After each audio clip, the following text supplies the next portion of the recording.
제가 최근에 교회 상황도 그렇고 해가지고 묵상 중에 나무를 심는 사람 얘기를 하고 싶어가지고 저를 골랐습니다.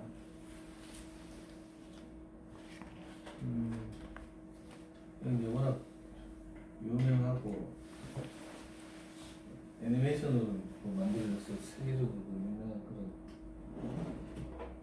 상도 받고 이런 작품이라서 또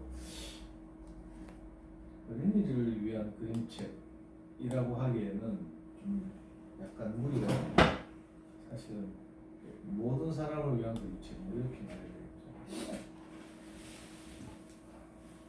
우리가 전에 이 책을 가지고 몇 번 다룬 것 같은데 내게 파일이 없더라. 오래됐나 봐.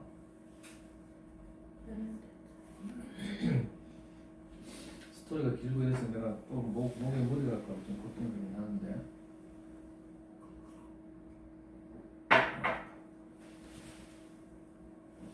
한번 읽어보겠습니다.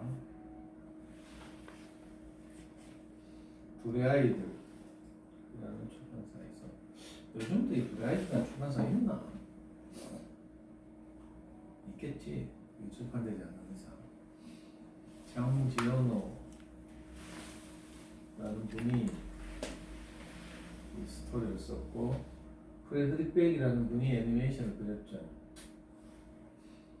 이 장지연의 단편 동화에서 워낙 큰 감동을 받아가지고 이 프레드릭 백이라는 분이 이 애니메이션을 만들기 위해서 그림을 2만 장 그렸다고 해요. 2만 장. 그 2만 장 중에 이 스토리에 이제 가장 적합한 그림들을 골라가지고 지금 이 그림책에 삽입한 거죠.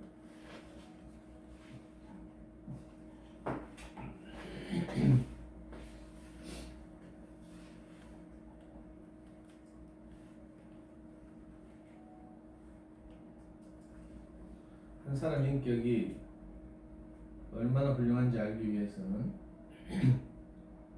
오랫동안 그 사람의 행동을 지켜볼 수 있어야 한다. 그 행동이 조금도 이기적이지 않고 더없이 고결한 마음에서 나왔으며 어떤 보상도 바라지 않고 세상에 뚜렷한 흔적을 남겼다면 그때는 영원히 잊을 수 없는 인물을 만난 것이다.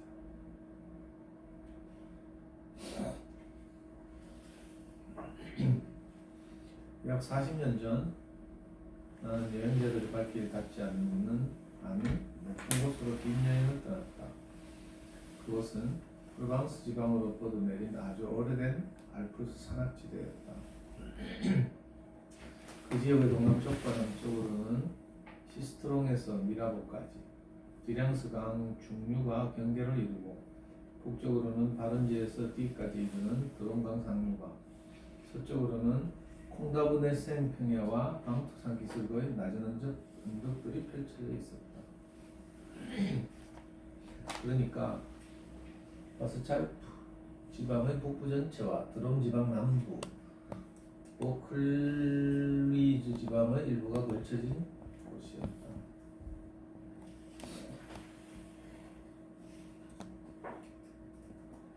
나는 야생 라벤더밖에 자라지 않는 해발 1200에서 1300m 지구에서 그 헐벗고 단조로운 성무지다 긴 산책을 떠났다. 그 지방을 길게 가로질러 사흘 동안 걷고 나니 황폐하기 그지없는 곳이 나왔다. 나는 오래전에 버려져 빈 집만 남아있는 마을 옆에 천막을 쳤다. 전날부터 물이 떨어져 물을 구해야 했던 것이다. 폐허이긴 해도 오래된 말불집처럼 집들이 모여 있으니 한때는 이곳에도 샘이나 우물이 있을 것 같았다. 실제로 샘이 하나 있었지만 바다는 말라붙어 있었다. 비바람에 시달려 지붕이 없어진 집 대여섯채와 종탑이 무너져 내린 작은 성당이 마치 사람 사는 마을의 집과 성당처럼 자리 잡고 있었으나 생명은 이미 사라지고 없었다. 햇빛이 눈부시게 쏟아진 6월의 맑은 날이었으나 하늘 높이 솟아있는 이 벌거벗은 땅에는 날아갈 듯한 세찬 바람이 불어대고 있었다. 바람은 마치 먹이를 먹다 방해를 받은 들짐승처럼 뼈대만 남은 앙상한 집 속에서 으르렁거렸다. 나는 할 수 없이 천막을 걸었다. 그곳에서 5시간쯤 걸어갔지만 물을 찾기는커녕 희망조차 보이지 않았다. 온통 메마른 땅에는 억센 풀밖에 자라나 있지 않았다. 멀리 조그만 검은 형체가 서 있는 것이 번뜩 눈에 띄었다. 나는 홀로 서 있는 나무 퉁치려니 했다. 혹시나 싶어 그쪽으로 다가가 보았다. 그것은 양치기 노인이었다. 노인의 곁에는 30마리쯤 되는 양이 뜨거운 땅 위에 누워 쉬고 있었다. 노인은 나에게 물통을 건네주고 잠시 후 고원의 우목한 곳에 있는 양우리로 나를 데려갔다. 그리고는 깊은 천연 우물에서 맑은 물을 기어 올렸다. 우물 위에는 간단한 도르래가 달려 있었다. 노인은 거의 말이 없었다. 그것은 혼자 사는 사람들의 특징이었으나 노인에게서는 왠지 모를 자신감과 확신이 느껴졌다. 아무것도 없는 이 헐벗은 땅에서 묘한 일이었다. 노인은 그러한 오두막이 아니라 견고한 돌집에서 살고 있었는데 그 집을 보면 노인이 어떻게 혼자 힘으로 버려진 집을 되살려냈는지 한눈에 알 수 있었다. 지붕은 튼튼하고 물이 새지 않았다. 지붕의 귀하장을 때려대는 바람 소리가 바닷가의 파도 소리처럼 들려오고 있었다. 살림살이는 가지런히 정돈되어 있었다. 그릇도 깨끗이 닦여 있고 바닥도 말끔히 청소되어 있었으며 총에는 기름칠이 되어 있었다. 물 위에는 수프가 끓고 있었다. 나는 그제야 노인이 갓 면도를 했음을 알아차렸다. 노인의 옷은 단추가 단단히 달려있고 기운 자국이 보이지 않도록 세심하게 기워져 있었다.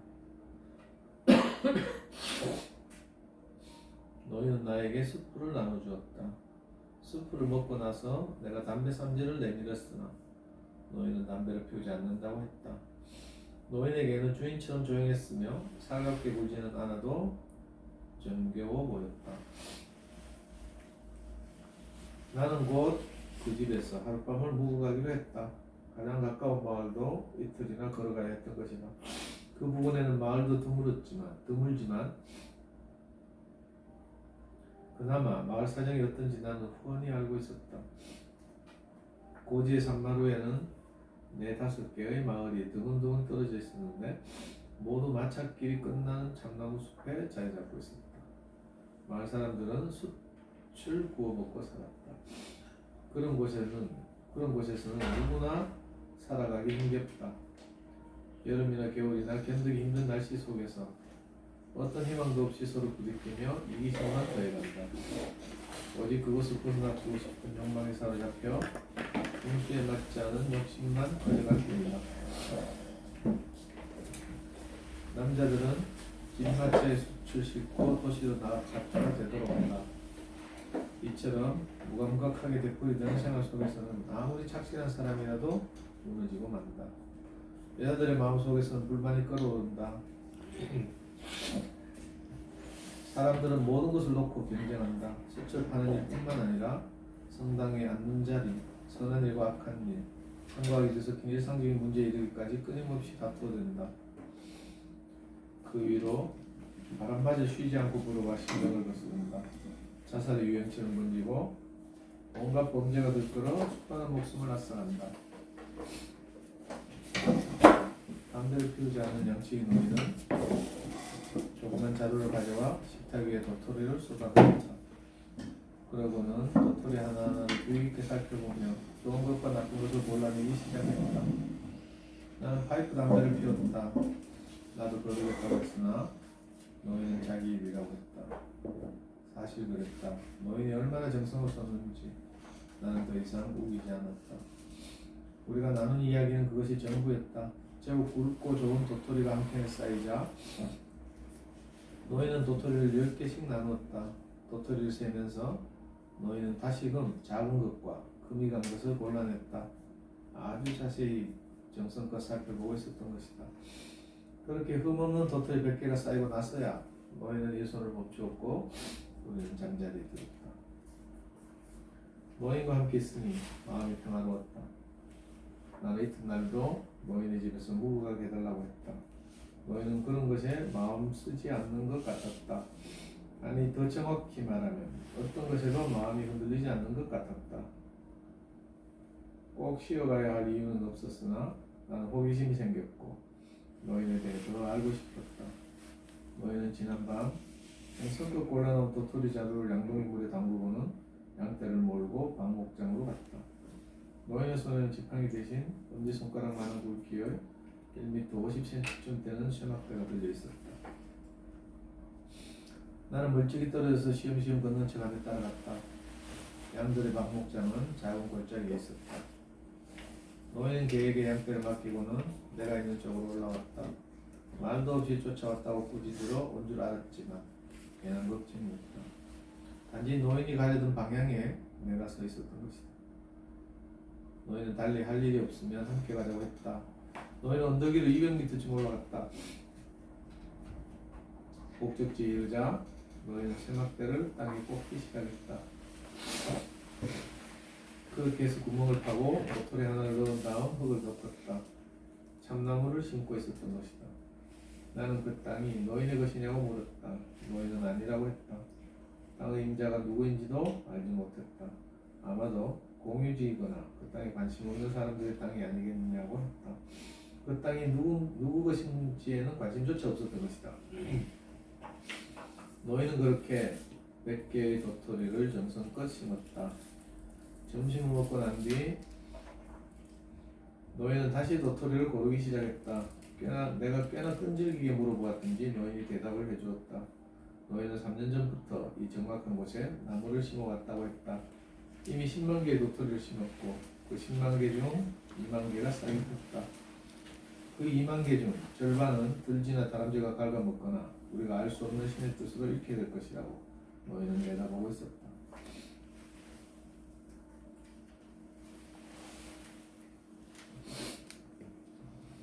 망굴의 참나무가 살아남아 아무것도 없던 이 땅에서 자라날 것이다. 양치기 노인의 나이가 궁금해진 것은 그때였다. 보기에도 50살은 넘은 듯 했다. 노인은 55이라고 했다. 이름은 엘자르 부피오였다. 노인은 한때 평야지대에 농장을 가지고 있었고 그곳에서 성실하게 살았다. 그곳에서 노인은 하나뿐인 아들을 잃었고 잇따라 아내마저 잃었다. 그 뒤로 노인은 이 고적한 곳으로 물러나 개와 양을 기르며 한가롭게 사는 것을 기쁨으로 삼았다. 노인은 나무가 없어서 이곳이 죽어가고 있다고 생각했다. 달리 중요한 일도 없었기 때문에 이곳을 바꿔보기로 했다고 노인은 덧붙였다. 그 당시 나는 젊은 나이였으나 혼자 살고 있었으므로 고독한 사람들과 묘하게 마음이 통했다. 그런데도 실수를 하고 말았다.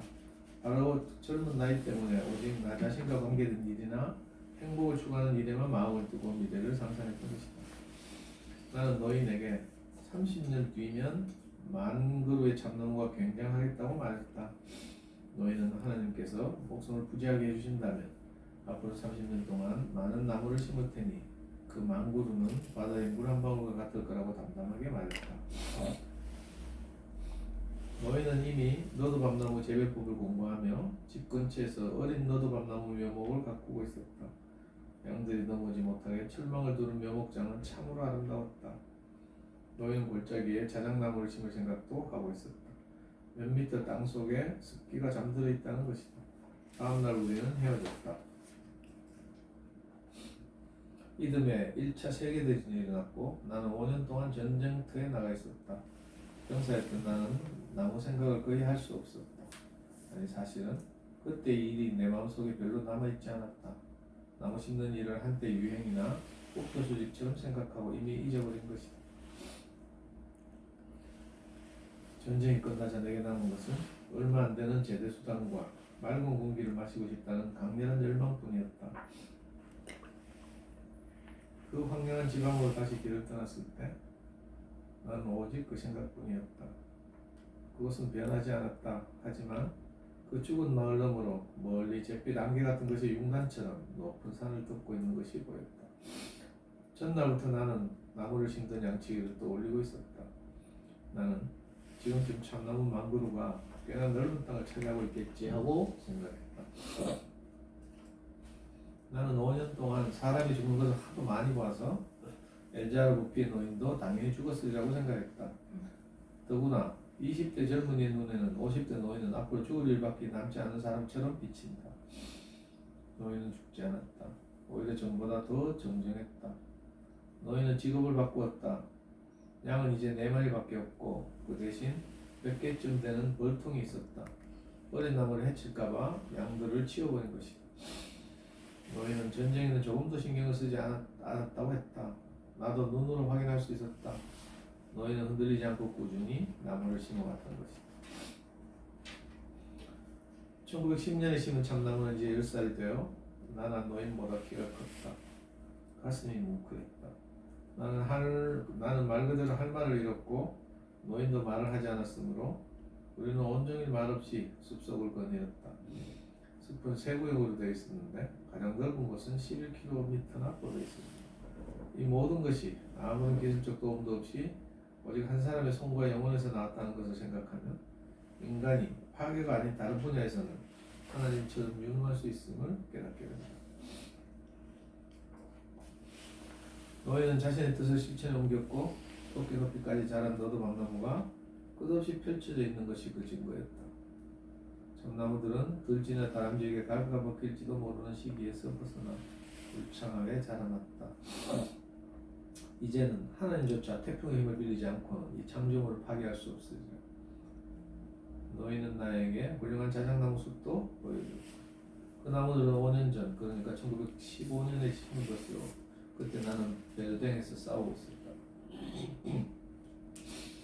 너희는 땅 밑에 습기가 있다고 생각했던 골짜기마다 자작나무를 심었고 그 심작은 들어맞았다.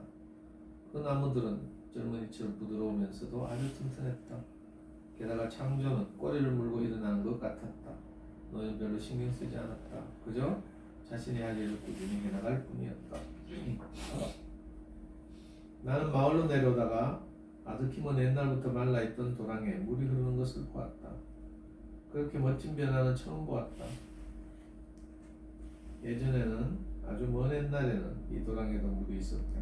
이 이야기를 시작할 때 말했던 황폐한 마을 중 몇몇 층 로마 시대 유적이 아직도 남아있는 옛 마을터에 세워진 것인데 고고학자들은 그곳에서 발굴 작업을 하다가 낚시 바늘을 발견했다고 한다. 그러나 20세기에는 물탱크가 없으면 이곳에서는 물을 얻을 수 없었다.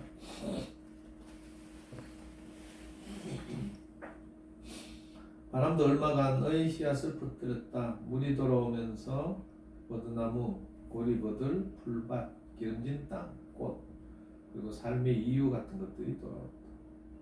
하지만 그 변화가 아주 천천히 일어났기 때문에 사람들은 예사로운 일로 받아들였다. 산토끼나 멧돼지를 쫓아 호적한 곳까지 올라온 사냥꾼들은 어린 나무들이 질비한 것을 보았지만 대지의 자연스러운 변덕증으로 여겼다. 덕분에 아무도 노인의 일에 끼어들지 않았다. 만약 누군가 의심했다면 해방을 놓았을지도 모른다. 하지만 의심할 수가 없었다.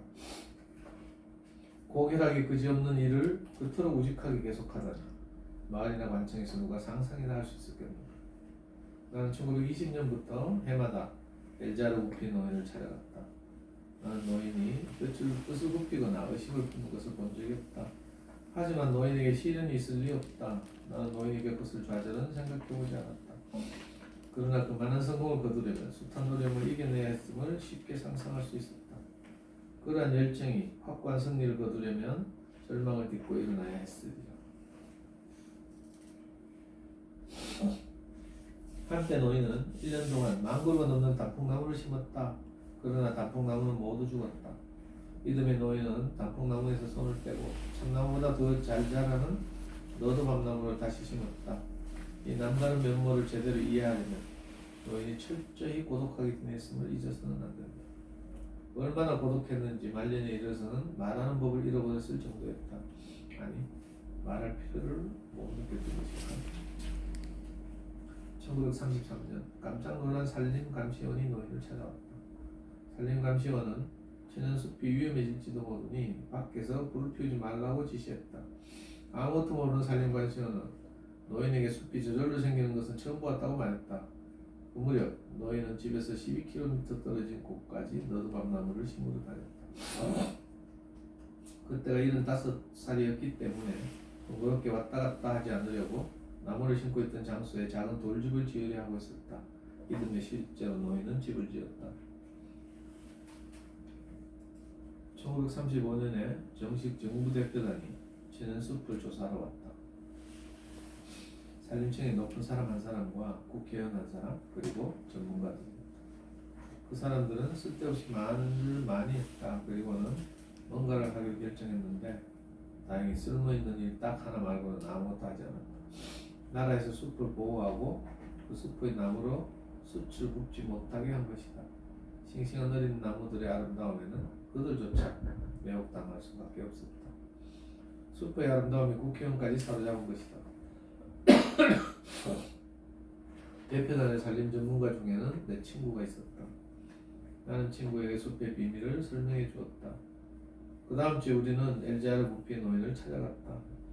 노인은 대표단이 둘러보던 장소에서 20km 떨어진 곳에서 한참 일하고 있었다. 그 산림 전문가는 역시 내 친구다웠다. 친구는 가치 있는 일을 알아보았다. 입을 다물고 있을 줄도 알았다. 나는 선물로 가지고 간 달걀을 100개를 꺼내놓았다. 우리는 셋이서 도시락을 나누어 먹고 말없이 경치를 바라보며 몇 시간을 보냈다. 우리가 지나온 쪽은 7m 높이의 나무들로 덮여 있었다. 나는 1913년에 그 지방 풍경을 떠올렸다. 황무지, 규칙지고 평화로운 노동과 높은 곳의 상쾌한 공기, 검소한 식사, 무엇보다도 마음의 평화 덕분에 노예는 위험이 느껴질 만큼 건강했다. 신이 내릴 일꾼이었다. 나는 앞으로 노인이 나무를 몇 헥타르나 더 심을지 생각해보았다. 떠나기 전에 내 친구가 이곳 토양에 맞을 듯한 나무 종류에 대해 짤막하게 말해주었다. 굳이 강요하지는 않았다. 잠시 후 친구가 나에게 말했다. 저분이 나무에 대해 나보다 더 잘 아니까.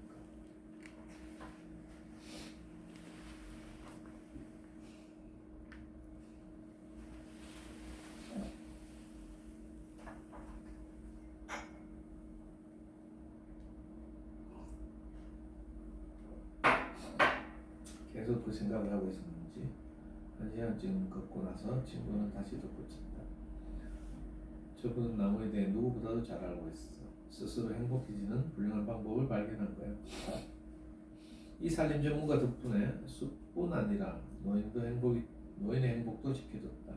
세 사람의 산림 관신을 임명하고는 골목꾼들이 뇌물을 주어도 흔들리지 않도록 단단히 일러두었던 것이다.